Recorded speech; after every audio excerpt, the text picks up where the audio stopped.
한 남자분과 클럽에서 만날 그날 완벽한 시작을 하게 된 사연입니다.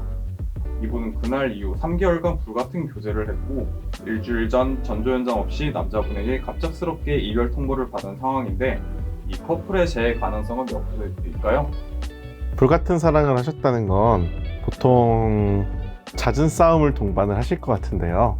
그러셨지 않았을까 싶습니다. 왜냐면 보통 이제 싸움 없이, 문제 없이, 갈등 없이 연애를 하셨다고 하면 불같은 사랑이라는 표현보다는 다른 표현을 많이 쓰시거든요. 불같은 사랑이라고 하는 게 서로 감정을 너무 강하게 서로 부딪혀온 관계, 싸움도 많았고 화해도 많았던 관계에서 많이들 불같은 사랑이라는 단어를 많이 사용을 하세요. 전조가 정말 없었을지는 잘 모르겠어요. 많은 싸움 중에서 이미 식어가지 않으셨을까라는 생각이 들고요. 그래도 뭐 일주일 내로 오셨기 때문에 너무 다행이라고 생각은 해요. 65%, 70% 정도 나오실 겁니다. 성공 가능성이 높게 나오는 이유는 다른 게 아니고 결국 이전에도 이 잦은 싸움들에서 이 헤어짐을 통보하기 전에 있었던 일들, 이런 것들을 해결하겠다라는 제대로 된 제스처만 취하면 저 사람이 마음을 쉽게 열 거기 때문이에요. 계속될 거라고 생각하고 반복될 거라고 생각하는 상황에서 이미 예전부터 마음 먹었던 생각을 상대방은 실행에 옮겼을 뿐입니다. 전조는 훨씬 전부터 있었을 겁니다. 이 싸움이 계속 길어지는 것들 자체가 애초에 이별의 시작이니까요. 그걸 모아가지고 지금은 어떻게 하신 거죠? 연애를 행복하게 하고 계실까요? 저는 정말 모르겠어요. 싸움이 많은 연애가 행복하다고 생각한 적도 없고 그렇다고 해서 행복하나? 모르겠어요.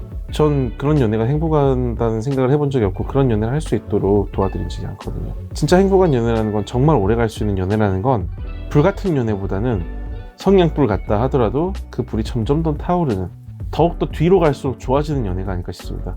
서로의 마음을 전부 다 불태워버릴 것 같은 강한 불 같은 연애, 그런 강한 갈등이 많은 연애 좋을까요? 저는 절대로 드라마 같은 연애를 해서는 안 된다고 생각합니다. 저희 회사 신조 중에 하나기도 해요. 그거 자랑하지 마라. 자랑 아닙니다.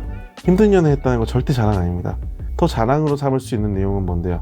진짜로 내가 행복하기 위해서 어떤 걸 했는지, 그 행복을 위해서 내가 충분히 노력해서 저 사람을 만족시키고 그 다음 단계로 넘어가고, 이런 것이 멋있는 연애지, 지금 이야기하시는 연애는 전 멋있는 연애라고 생각하지 않아요. 정말 좋은 연애라는 건, 진짜 오래가는 연애라는 건 다른 연애들이거든요. 그럼에도 빨리 오셨고 그리고 아직 문제가 큰 단계로 넘어가지 않았다고 생각이 들어요. 다만 걱정되는 건 있어요.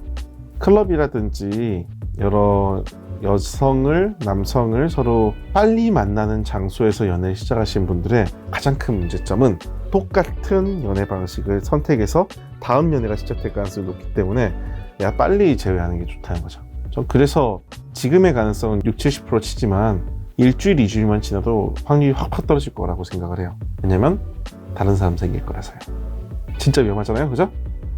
남자분은 주위에 친구가 많은 소위 말하는 인싸였고 최근 들어 유독 여자친구보다 친구들과의 약속이 잦았다고 합니다. 이로 인해 다툼이 발생했고 그렇게 헤어지게 됐다고 합니다. 이 커플의 재해 가능성은 몇 %일까요?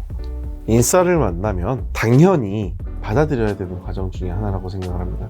저 사람이 주변 사람들에게 잘하기 때문에 그 사람도 행복한 거고, 여러분도 그런 매력적인 모습이 있었기 때문에 이 사람과 사귀게 된 거잖아요. 그러면 받아들여야죠.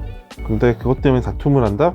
인싸를 만나실 자격이 없는 거죠. 매력적이고 모든 사람에게 잘해주기 때문에 사람들에게 사랑받는 사람, 그런 사람을 만나고 싶다면 그 사람이 다른 사람을 사랑하는 시간도 내가 인정을 해줘야 합니다. 이건 확률이 떨어진다기보다는 난이도가 올라갈 것 같아요. 왜냐면 이런 분을 만날 수 있는 준비가 되신 분인지 모르겠어요.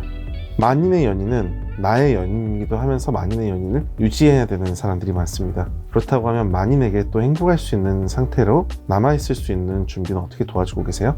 그런 걸 도와주지 않는 상황에서 나랑만 사랑해달라고 이야기할 수 있을까요? 불가능하다고 봐요. 한 가지 조언을 드리면, 나한테 맞는 사람을 만나야 되는데 인싸를 만나시려면 본인도 바쁘셔야 되고요. 상대방이 정말 나에게 많은 시간을 투자할 수 있는 사람이라고 하면은 나도 그럴 수 있는 사람이 돼서 내 시간을 포기할 수 있든지, 아니면 저 사람이 시간 투자를 다른 데 하는 만큼 나도 다른 시간에 투자를 해줘야 돼요. 근데 나한테 투자 안 해줘. 그것 때문에 헤어진다고 하면 애초부터 그랬던 사람인 거잖아요. 애초부터 인싸였던 사람을 만나셨는데 그것 때문에 다투실 거면 이 사람이랑 왜 사귀셨어요? 팩트로 이 사람이랑 대체 왜 사귀셨어요? 멋있으니까, 행복해 보이니까. 저 사람이 잘해주니까. 이런 이유들 때문에 다른 사람도 이 사람을 좋아하고요. 연인으로서 좋아하지 않을지언정 사람으로서 좋은 사람이라고 생각해요. 정말 좋은 사람일 거예요. 그러면 이 사람을 잡기 위해서 그 사람의 다른 행동들도 받아들여 주시는 게 정말 중요하지 않을까요? 그거 안 한 상태에서 계속 하시잖아? 깨끗하게 다른 사람한테 뺏길걸요? 그거 받아주는 사람이 있거든요. 본인도 인싸이고 본인도 사람들과 즐기지만 또 서로를 사랑해 줄 수 있는 사람, 그런 사람들에게 쉽게 뺏길 거라고 생각이 됩니다. 그러지 않으시길 위해서 정말 노력하셔야 돼요. 어떤 노력? 참는 노력? 아니요. 받아들이는 거. 그냥 아닌 건 아닌 거다. 저 사람은 저런 식으로 놀 거다. 이걸 받아들일 수 있는 노력을 충분히 기울이셔야 되지 않을까 싶습니다. 이 커플은 갑작스럽게 만나고 갑작스럽게 헤어지게 된 상황인데 내담자는 남자친구가 권태기가 온 것 같다고 얘기하던데 이 커플의 재해 가능성은 몇 프로이고 권태가 왔다고 하는데 보통 이런 경우에는 빨리 질리기 때문이 아닐까요? 이거 빨리 질려서가 아니라 많이 싸워서요. 많이 건드셔서 하는 거지. 이거 마음이 식었다고 해서 다 권태라고 이야기하는 게 아니고요. 무료하고 그럴 때 권태라고 하는 거죠. 이건 그냥 마음이 식은 거라고 이야기하죠. 마음이 식은 이유는 자주 싸우고 혹은 상대가 나의 정체성, 예를 들어서 인싸로서 친구들이랑 노는 부분, 이런 부분들을 받아들여주지 않았기 때문이잖아요. 권태라는 말도 좀 너무 남용되는 경향성이 있어요. 자, 권태 이별이라고 하는 건 너무너무 연애가 무료해야 돼요. 불같은 사랑을 하신 분들께서는 무료함까지 가지 못하거든요. 그냥저냥 하다가 보니까 나 다른 사람이 나은 것 같은데 라고 하고 넘어가 버리는 거죠. 이런 거를 이제 권태라고 하지, 불같은 사랑을 하다가 권태가 나오진 않아요. 마음이 식는 거죠. 싸우다가 아프고. 보통의 권태 이별에서 마음이 식는다 라고 이야기하는 건 불같았다가 불같이 꺼진다? 아니요. 날 다 불태웠다는 거죠. 보통의 권태가 아닌 거예요. 그래서 이 경우에선 권태라고 일단 이야기하면 안 된다. 이런 상황에서의 가능성이라고 하면은 그냥 빨리 잘 되셨다? 빨리 오셨다? 라는 생각 때문에 낮아져도 60% 정도일 거라고 생각이 듭니다. 이런 연애에서 제외하시려면 제일 중요하게 생각해야 되는 건 대체 내가 정말로 저거 받아들일 수 있는지. 싸운 이유가 명확하죠? 인싸로서 친구들이랑 노는 시간이 나랑 노는 시간보다 많다. 그러면 결혼했어도 계속 그럴 가능성 높거든요. 그거 받아들일 수 있는지죠.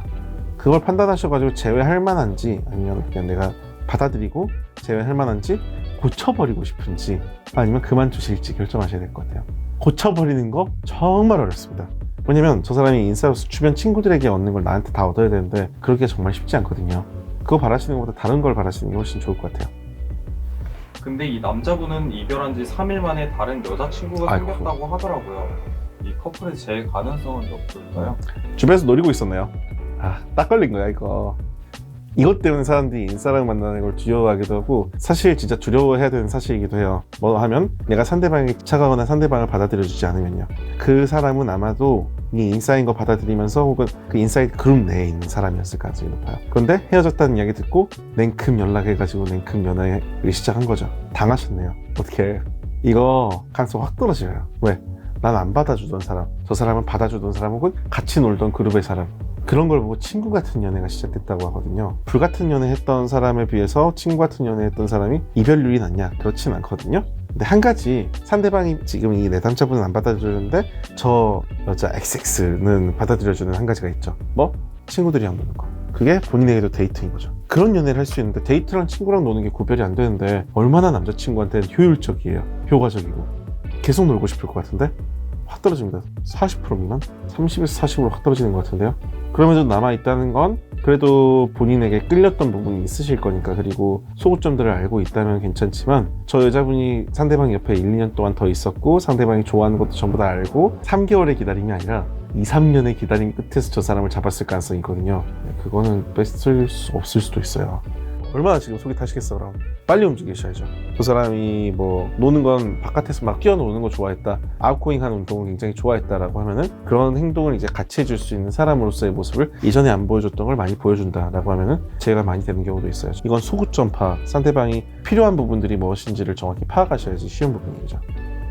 이 분은 남자분에게 다른 사람이 생긴 걸 알면서도 매달리고 울어도 봤는데 냉정하게 거절당했다고 합니다. 그래도 다시 이 남자와 잘해보고 싶다고 하는데요. 이 커플의 최종 재해 가능성은 몇 프로일까요? 30에서 40 정도 그대로 얘기 드릴 수 있고요. 매달려가지고 재회가 될 상황이 아니죠. 매달리는 것보다 더 좋은 건 저 사람이 내가 더 좋은 여자라고 선택하게 만드는 건데, 매달리면 내 매력도가 오르나요? 냉정하게 얘기 드릴게요.